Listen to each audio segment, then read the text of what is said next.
Hey guys, welcome to our weekly news show here on Backstage with Millionaires. I'm Caleb, your host, and today we're going to be talking about Jio's partnership with Qualcomm to bring insanely fast 5G connectivity to India, and that too on an extremely affordable 5G-enabled smartphone, Paytm's upcoming credit cards, Ola's new tech center, Dream 11's latest acquisition, Unacademy's ESOP buyback, all of the latest funding news and more coming up right after this. All right, so first up in the news, Jio Platforms has begun testing its indigenous 5G technology on Qualcomm's 5G RAN platform. They've also announced that during their testing, they've managed to achieve speeds of 1 gigabit per second, which is just crazy, not just because that's extremely fast, but because that makes India one of the few countries in the world that has achieved such speeds. Besides India, the only other countries that have managed to achieve this are the United States, Australia, South Korea, Switzerland, and Germany. Now, unfortunately, this is just testing. So far, 5G has not been rolled out across India by any company, and that's because the Indian government hasn't yet auctioned off India's 5G airways. That apparently is happening next year, and so we probably won't see 5G rolled out across India until mid to late 2021. But that obviously hasn't stopped companies like Jio from preparing for a 5G-enabled India. In fact, Jio is currently working on a 5G smartphone that would be priced at 5,000 rupees or less. That's $68 US. Now, that's supposedly the starting price, but apparently as production ramps up, they're expecting the price to go as low as 2,500 to 3,000 rupees. That's $34 to $40 US. All right, next up in the news, Paytm is partnering with credit card issuers to create co-branded Paytm credit cards. According to the fintech giant, they're planning on issuing approximately 20 lakh credit cards, that's 2 million credit cards, over the course of the next 12 to 18 months. So let me give you guys a bit of perspective on India's current credit card market. At the moment, penetration is sitting at somewhere around 3%, meaning that for every 100 Indians, only 3 have a credit card. Let's compare that now to the United States, where penetration is sitting at 340%, meaning that the average American has 3.4 credit cards. And if we're just talking straight numbers here instead of percentages, India has just 58 million credit cards. That's 5.8 crore credit cards. The United States, on the other hand, has more than 1 billion credit cards. That's 100 crore credit cards. So let's see what happens here in India in the future. Paytm in the past was instrumental in getting Indians to adopt digital payments. But whether or not they'll be able to get Indians to adopt credit cards is unknown. I'm curious to know what you guys think. Will Paytm be successful in this endeavor? Should Indians even use credit cards the way that they've been used by Americans? Let me know in a comment down below. So we're gonna move on to the next news item in just a second, but before we do, I just wanna say a huge thank you to you guys for helping us get to 20K subscribers. It's been a crazy journey over the course of the last month.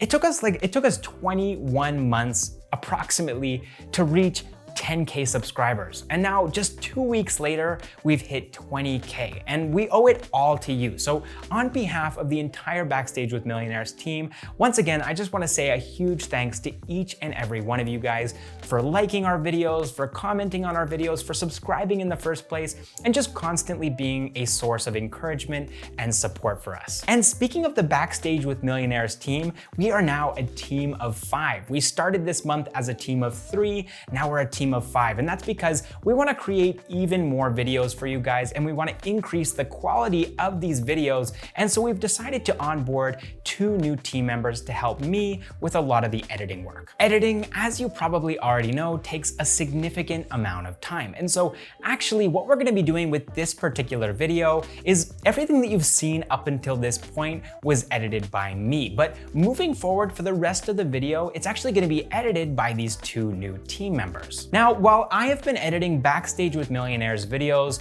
pretty much non-stop for the last 2 years. These two team members are still figuring things out. They don't have as much editing experience as I do, and they're also going to be trying to match my personal editing style. So I just wanted to prepare you guys for that, just letting you know that the rest of the video might not look exactly like what you're used to from this channel. But I really hope that you guys will come out and show your support to these guys by watching this video through to the end. And also, if you have any comments, any critiques or criticisms, just leave them in the comment section down below. Be nice, obviously, but they will try to get back to you as soon as they possibly can. All right, next up in the news, ride-hailing giant Ola is setting up a new technology center in Pune, and they're going to be hiring 1,000 engineers for different roles in this technology center over the next couple of years. So this is Ola's second technology center here in India. The first one that they set up was actually here in Bangalore, and they're essentially going to be using this new center to cater to the global and local needs of Ola's businesses. Now, Ola isn't actually the only ride-hailing giant that's expanding its technology team right now here in India. A couple of weeks back, Uber also announced that they were going to be adding more engineers to their technology teams here in India.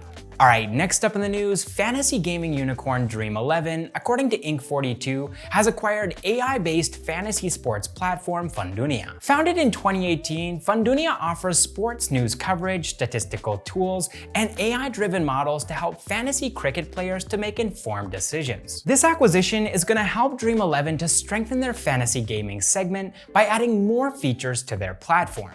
All right, next up in the news, edtech unicorn Unacademy has announced its plans to launch a 25 to 30 crore ESOP buyback offer. That's a 3.4 to 4 million ESOP buyback offer in the month of December of this year. Specifically, this buyback offer is going to be taking place on the 10th of December, and it's going to be available to both former and current Unacademy employees. Now, if you want to know more about what ESOPs actually are, we made a video about it. You can go check that out up here. But according to Unacademy, all vested ESOPs until December 10th, 2020 will be eligible for the buyback, and current and exited employees may liquidate between 25% to 10% of vested ESOPs based on a specified scheme. This will be Unacademy's second ESOP buyback after they conducted the first one in September of last year. Given that Unacademy recently raised a massive 1,125 crore rupee fund, that's a $150 million fund, this seems like an excellent opportunity for Unacademy employees to reap the benefits of helping this company to become the second edtech unicorn in India. All right, moving on to some funding news now. SAIF Partners has rebranded itself to Elevation Capital, and they've also raised $400 million, that's 2,950 crore rupees, for an India-focused fund. This is going to be SAIF Partners' 7th India-focused fund for early-stage startups. The firm's decision to rebrand itself comes 18 years after they first started as a joint venture with SoftBank, and more than a decade after that joint venture ended. They've also been investing into India for nearly 2 decades after their first ever investment into an internet service provider called SIFI. Today, SAIF Partners, which from now on I'm going to be calling Elevation Capital, manages assets worth $2.4 billion. That's 17,688 crore rupees here in India, and they have 7 unicorns in their portfolio, including Paytm, Swiggy, and Unacademy. Apart from that, some Elevation Capital-backed startups like IndiaMart, Just Dial, and Make My Trip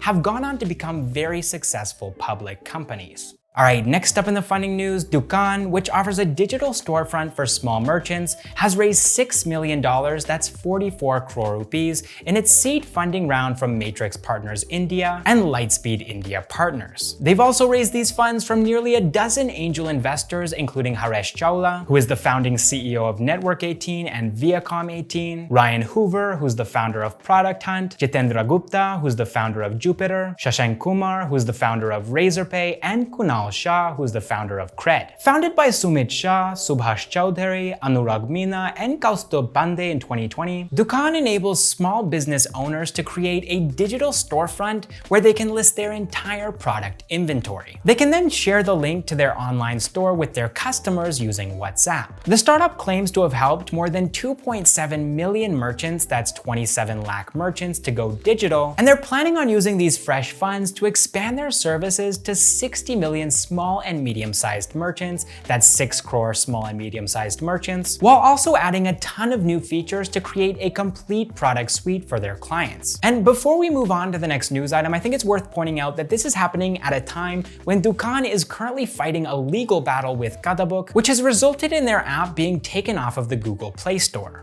Alright, next up in the funding news, AI-based startup Signzy has raised $5.4 million, that's 40 crore rupees, from Arkham Ventures, MasterCard, Kalari Capital, and Stellaris Venture Partners. Founded by Ankit Ratan, Arpit Ratan, and Ankar Pandey in 2015, Signzy helps banks, MBFCs, and other financial institutions to automate their risk and compliance processes. The company uses AI and video KYC to digitally identify, verify, and authenticate customers in order to simplify the customer onboarding process. Its digital KYC solution is being used by more than 100 banking and financial institutions, including SBI, ICICI Bank, Mahindra Finance, and Sodexo. Signzy is going to be using these fresh funds to strengthen their product suite by investing in AI research and expanding their sales team as they look to address growing demand across India and the world. Alright, that is all the startup news that I have for you guys this week. If you enjoyed the video, make sure to hit the like button and also hit subscribe because we post new videos every single week about Indian startups, entrepreneurs, and the latest news. Also, if you want to know more about anything that I talked about in this video, there will be links in the description down below. And if you can't find what you're looking for with the links, just leave us a comment and we'll get back to you as soon as we possibly can. Thank you guys so much for watching this episode of Backstage with Millionaires, and I will see you in the next one.